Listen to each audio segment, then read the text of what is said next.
Yo, what the fuck is going on? Pickpocket Podcast. Long live Sway, forever Sway, my boy, host Sway. That's who we do it for.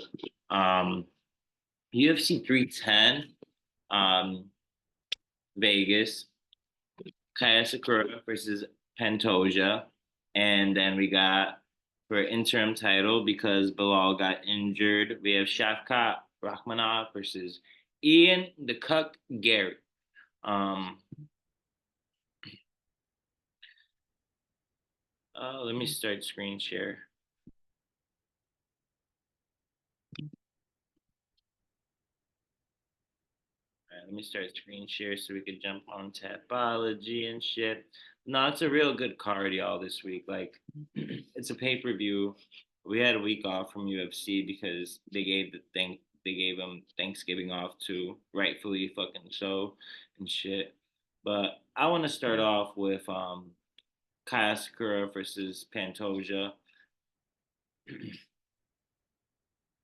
Um, I don't understand why Tempo. That was wild. I almost said Tamposia or some shit.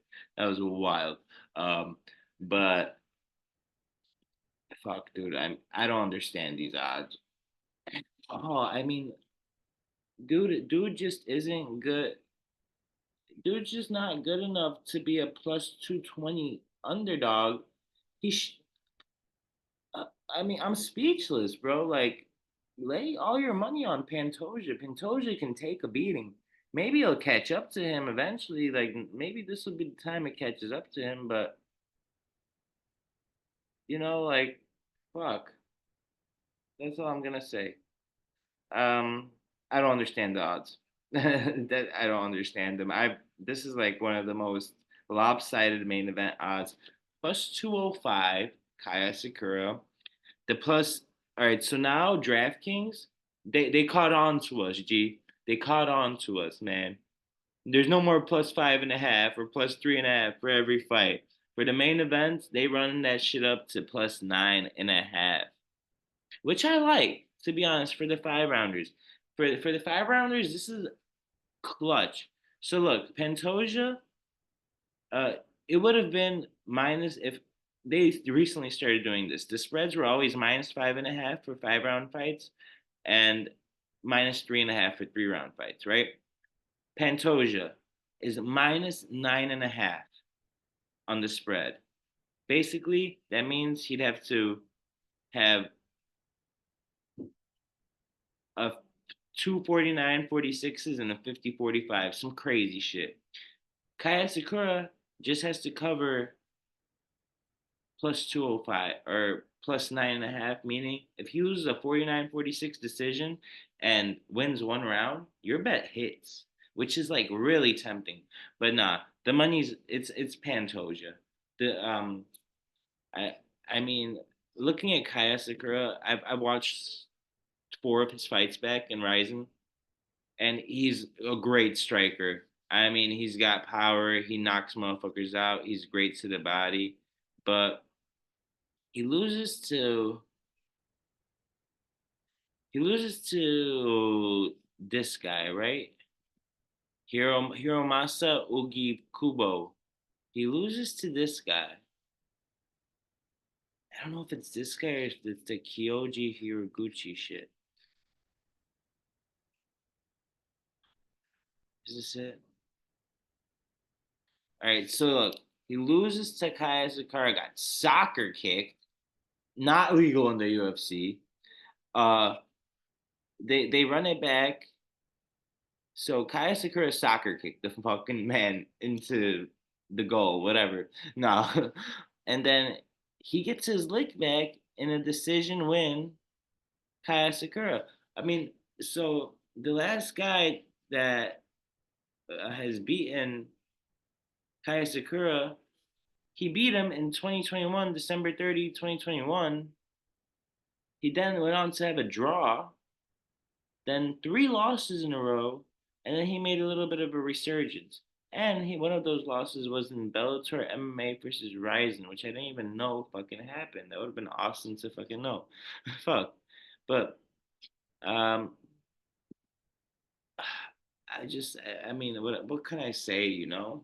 Like, if you're not betting Pantoja here, just don't bet. I don't think betting on Kaya Sakura, who's coming in, not even fighting at flyweight at Ryzen, fighting at bantamweight 135, so he has to cut extra 10 more pounds. They're just trying to build this superstar, and I don't think it's gonna work. I do think like if you want to sprinkle a little bit on a Sakura finish, that should be it. But the wrong Kai is getting the title opportunity, in my opinion. Kai Kara France is more deserving than any fucking Japanese K-pop bullshit coming in and making his UFC debut, getting a fight for the fucking title. Get the fuck out of here. I got Pantoja money line minus 250. That's the pick for that. I mean, just be smart about that one and lock that shit in now before that shit gets too fucking crazy. Um, moving on, y'all. Man, we got man. But let me just go through Kaya Sakura tape study real quick before I move on. So he beats this guy, knocks him out, knee to the body, round two, his last fight, December 31st, 2023. Then he goes knee to the body again. So that's his kryptonite right there, Motoya. That's May 6th, 2023. He loses the decision to this raw ass dude, Hiro Mosa, but then this guy goes on to lose three fights in a row. I don't know if he had like a two knees to the body after a loss. And you fought what? 2021 was what? Fucking 3 years ago? You fought three times in the last 3 years? The inactivity level is not enough. It's it's it's Pantoja or don't bet. That's what I'm gonna tell you guys. And if Asakura wins, it's fluky as hell. And it's not a smart bet at all, by any means. Fuck out of here. Um Pantoja though, I'm just gonna go through his. He's 28-5. I mean, he's lost to fucking Askar Askarov, Davison Figueiredo. I mean, these losses don't really count here in 2018, in my opinion. But he's being Benel Cop, Brandon Royval, Alex Perez, Moreno, Royval, Urseg. Come on now, he's taking shots in these fights, and all his losses have come by fucking the decision. So he's never been finished. So I think Kai Asakura is more likely to gas out than finish Alexandre Pantoja. Official pick, Alexandre Pantoja. Moving on, we got interim title fight. Shavkat Nomad Rachmanov, 30 years old, one fighting out of Uzbekistan. 6'1", 77-inch reach, currently on a 14-fight win streak, all finishes. None of his fights have gone to decision. He's 6-0 in the UFC so far, well deserving of the title shots after beating names like Stephen Wonderboy Thompson, Neil Magny, fucking Jeff Neal. Alex Oliveira is a great win too. He's still in the UFC, and then just fucking up these motherfuckers who have good records: 28-6, 11-3, 10-4, 8-1, 5-2, 3-2, 13-3, 5-2. Like there's a bum here, 8-1, but it's all good. I think Shafqat's the real deal. I think he's the most technically fucking sound guy on that on that in that division. I think he don't like the only way he can lose is by being too safe and fighting to a point fight decision where it's kind of close, like with guys like Ian Gary, unfortunately. But yeah, I just want to have this up so y'all could have the bout order too. But yeah, like look, right now we've got minus 350 to plus 275, 30 years to 27 years old, 6'1" to 6'3", 77-inch reach to 74-inch reach. Right. And then I showed you who Shafkat finished. Let's see. Machado. It's 11 o'clock. Pussy ass performance against Michael Venom Page. Pussy as shit. Split decision against Jeff Neal. A judge thought Jeff Neal won that fight. What did Jeff Neal put up a fight against Shafkat too? But what happened? Folks got bulldog choked. Bulldog choked. That's some big bully shit. No cap. Fucked up Neil Magny. Fucked up Daniel Rodriguez. He's getting these wins. He's undefeated. One of these O's is gonna go. And honestly, I think Shafkat's too expensive. And I think this might be the first fight where he doesn't finish somebody, but he's gonna win, and I think he's gonna dominate. I think it might make it a little too close. The over 2.5 minus 188, I do love. I think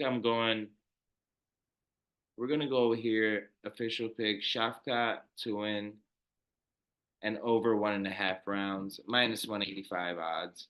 You could even parlay Pantoja and Shafkat to win an over 185, over 1.5, minus 185, get you plus money. I love it.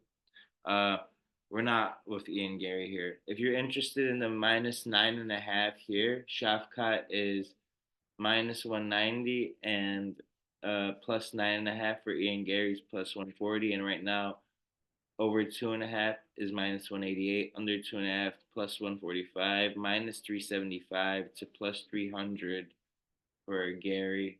Minus 375 for Shopcott. I got Shopcott. I don't want to pick all fucking favorites, but I'm gonna.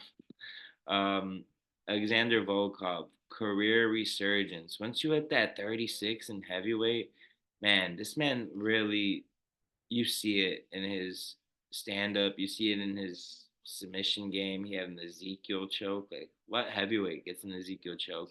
But Alexander Volkov taking off Cyril Gane. Um, we have um, Gane minus 260, 34 years old.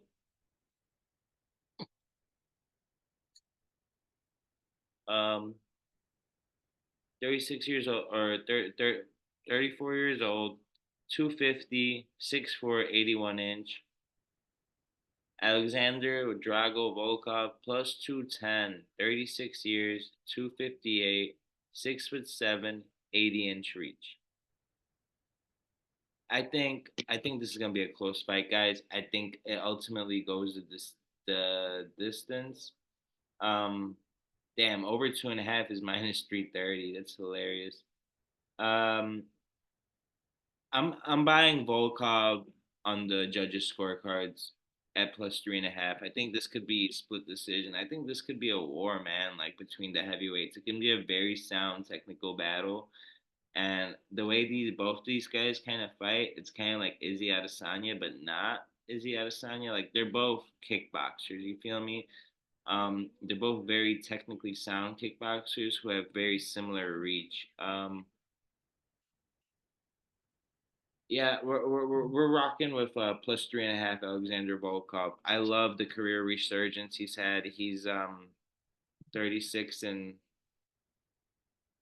36 and fuck, wrong page. I think he's 36 and 10. 38 and 10. 24 and 2 when it comes to TKO, 4 and 3 when it comes to submissions, 10 and 5 when it comes to decision, 12 and 4 in the UFC, and currently on a 4-fight winning streak after losing to Tom Aspinall. 5 of the last 6, the 5 wins being Marcin Tybura, Alexander Romanov, Tai Tuivasa, and Sergey fucking Pavlovich. You think Cyril Gane can beat Sergey Pavlovich? Maybe he can, but who knows? Um, Gane only has 2 losses in his career. Took the dive against Jones for $1 million. I'm positive, and then lost to Ngannou in a fight he won. It was a close ass fight. Took Ngannou to the distance. Hadn't had that motherfucker wrestle and shit. Uh, he's great. I mean, Gane's great. He's so athletic for the division. But I love Alexander Volkov's career resurgence, and I do think his chin will be able to land those little fucking pillow punches from uh from our boy Cyril Gane. So plus 3.5 on Volkov is the pick, guys. Bryce Mitchell, what they gave him? I got Bryce Mitchell here, guys. Minus 3.5, minus 265 odds. I don't even really want to talk about it because Chrome Gracie is just here for people to buy the pay per view for the old jiu-jitsu heads. You know what I mean? It's the only reason he's here. He's 36 to Doug Nasty's 30 years old, 5'10", 70-inch reach for Doug Nasty, 5'9", 70-inch reach for Chrome Gracie. Um, I mean, Bryce has lost to Ilya and Josh Emmett, and the Josh Emmett one was bad, but he's got he trusts in Jesus and he trusts in jiu-jitsu, baby, and that's all I need. I like him to win here. Um, I like him to win, and I like him to win in convincing fashion. You can even alternate the spreads now. I will take minus 5.5 point spread on Bryce Mitchell. Here we go. So minus 5.5, minus 150 odds. I just think his striking is gonna be way better too. There's nothing that makes me think Chrome Gracie can just get off his ass and win this fight. You know what I mean? But Bryce Mitchell minus 5.5 in a 3-round fight, alternative point spread minus 150 is the pick. Man, now we just have a fucking fun fight. Nate the Train Landwehr minus 165 against Du Hoi Choi. Nate the Train is getting up there in age, 36 to the Korean Superboy's 33, 5'9" height for Nate to Du Hoi Choi's 5'10". But Nate got that 2-inch reach advantage, you know. Um, we're not betting against Nate the Train. What are like? Cause what the fuck? Who are we? But I'm with Nate the Train here. I think Nate the Train can even get it done inside the distance. Official pick is going to be Nate the Train money line, but Nate the Train to win by KO or submission plus 180. I think he gets him out of there, and I think he's going to be. I mean, he's just out there for fun fights at this point, you know. Moving on, y'all. Anthony Smith, plus 265 underdog against Dominic Reyes, minus 340 favorite. Wild. 6'4", both guys. 76-inch reach for Anthony Smith. 77-inch reach for Dominic Reyes. At this point, guys, I think Reyes just has a little bit more left in the gas tank. I think he can find actually that one shot and knock out Anthony Smith. Anthony Smith shouldn't be doing this anymore. Um, and I think the longer the fight goes, the longer it favors Anthony Smith. Not that Dominic Reyes is some killer, you know, but let's just see, you know, he beat John Jones. I will stand by that forever. I mean, both these guys almost beat John Jones. Fuck. 13-4. Um, Lost 4 in a row, and then got his win against Justin Jacoby, beat Chris Weidman, beat Volkan Ozdemir, beat Owen St. Preux, beat Jared Cannonier. He's beating all these great names. Then lost to John Jones, in which a fight he won. He got knocked the fuck out, knocked the fuck out, and knocked the fuck out. Dominic Reyes did. Um, either either guys both guys don't have chins. Three losses by knockout here. Let's see what Anthony Smith got going on.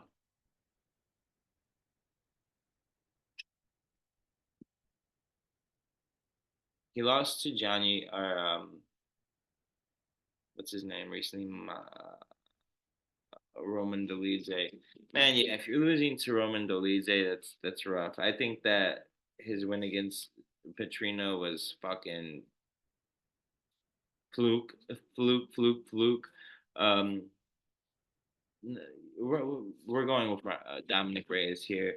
I like Dominic Reyes, and I like Dominic Reyes to. I think to sprinkle in a little decision right there isn't bad. Um, I like to fight over 1.5 too at minus 180. So yeah, let's go, guys. -3.5 point spread on Dom Reyes, and over 1.5 total rounds for this fight. Um, and Vicente Luque versus Garimbo. Man, guys, I don't know. This one's tough. This one's a little tougher.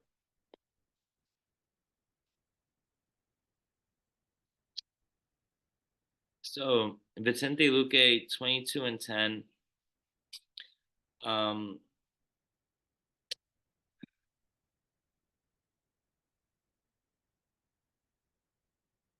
22-10. 22-10. I mean, what can I say about Vicente Luque?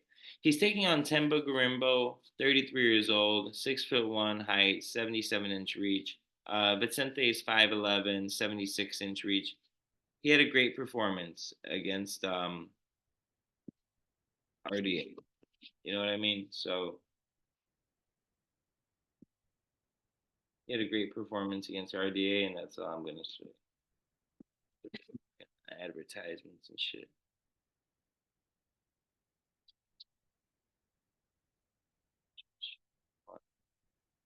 All right, so yeah, he lost against Joaquin Buckley, lost against Jeff Neal, lost against Bilal Muhammad, but then he had that win against RDA, in which kind of brought some life back. He's 15-6 in the UFC. Would have been 15-3 had he not lost to Bilal, Jeff, and Buckley. Man, guys, I think Vicente is really good, but I think he's lost it a lot. And I think Temba Garimbo, even though he's 33 and he doesn't have as much experience, he's well rounded. He's got some UFC experience. I mean, lost his first UFC fight, then came back to win four in a row. I think they want to build that UFC Africa PI, and I think Temba gets it done. See what the odds are here.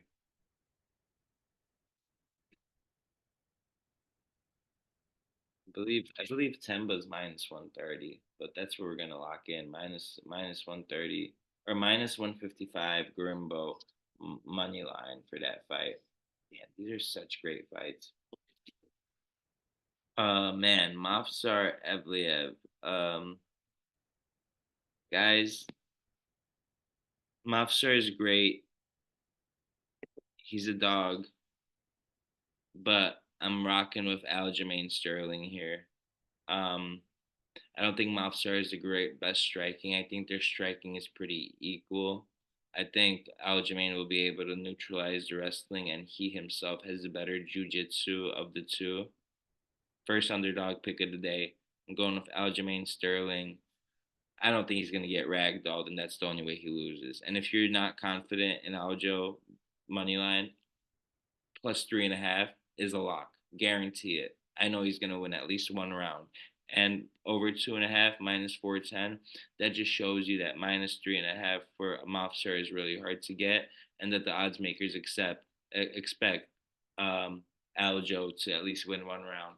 Guys, Aljamain Sterling money line. I'm gonna bet it. I have faith in Aljo. I think after that neck surgery, he's that stem cell neck repair shit he did. He's been a different fighter, and I mean, I don't know what he was doing against O'Malley, but I hope he doesn't let his pride, win this time, and Buckney just has a good game plan against a really tough opponent that I think he can beat.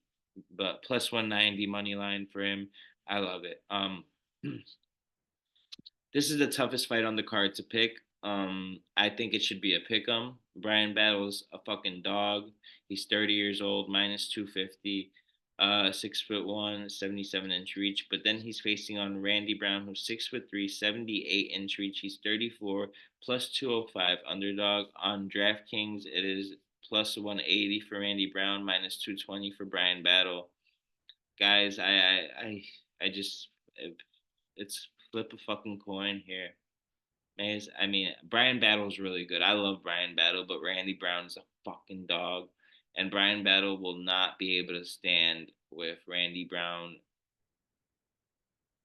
I mean, I think he will, but Randy Brown has the much higher chance of clipping him and knocking him out than Brian Battle does of Randy Brown. The pick is gonna be Brian Battle, but not at minus 250.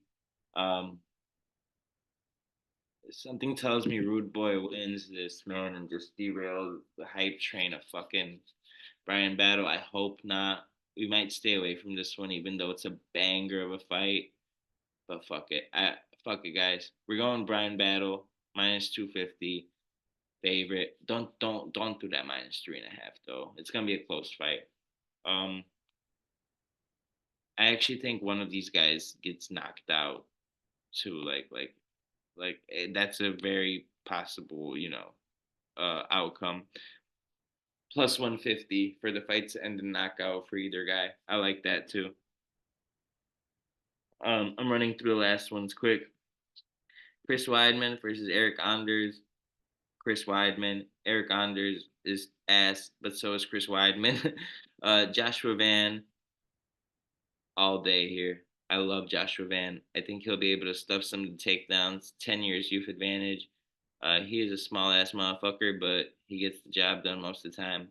Guys, oh fuck, why did I just click that? We're going here to Max Payne Griffin. Don't play with my boy. I don't care if he's 39. Michael Chiesa is not active. He's gonna get knocked out. I'll actually give that out as an official bet. I'm gonna give out Michael Chiesa to get damn, and the odds are that close. Stop playing with me. Max Griffin to knock out Michael Chiesa plus 350 odds. Lock that shit the fuck in. Don't play. God, I love that one right there. Max Payne's knocking out that motherfucker. Um, Chase Hooper. We're gonna go Chase Hooper here to win inside distance. KO or submission minus 200. He's a huge favorite right now, minus 1100 on DraftKings. And man, we don't bet against Polacks, but fuck. Yeah, here we are. Damn, Kennedy's moving up to heavyweight. Lucas is not good. Kennedy is not good. I could see this being a boring ass fucking fight. You know what we're gonna do? We're taking over 1.5 right here for Lucas Bresky. All right, guys. Let me run this shit back real quick. We're going Pantoja money line for the first fight. I just think it's the smartest bet. I think minus 9.5 is gonna be tough to cover because what if Kai does win a round, you know? But minus 5.5 at minus 150, I think it'd be. I like that a lot too. Um, we're going Shafkat. Um, I think Shafkat fucking destroys him. Let's go with the minus 9.5. Oh, let's not do that. I'd rather do just Shafkat to win and over 1.5 rounds, like I said, minus 180 odds. Here I'm going with Alexander Volkov plus 3.5 all day. I like the improvements he made. Cyril Gane's a tough fight, but still.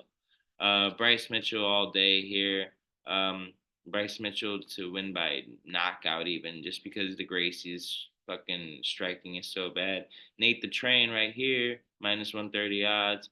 We're gonna go with this fight to end in a knockout, and I like Dominic Reyes to win. To be honest, I like Temba Garimbo here. I like Aljamain Sterling here. Tough fight here, guys, but ultimately going with Brian Battle, going with Chris Weidman here, and then I think he's gonna retire after that. Joshua Van here, Max Payne Griffin by knockout against Michael Chiesa. Michael Chiesa has no striking, and then Chase Hooper. We're gonna take to win inside the distance, KO or sub, and then over 1.5 rounds for Kennedy, Nizuchuku, and Ukash Bresky. Guys, let me stop the screen share. Like, subscribe, share. You know who we do it for. Only Sway. As long live Sway. Um, forever. Long live Sway. Nothing get in the way. I mean, I miss you, my boy, for life. Um, Tap in, like, subscribe. on follow on Instagram, subscribe, share on YouTube. Turn us up. We'll turn you up money wise. Let's make some money. Let's make some money. Let's make some money. Okay. Peace, y'all.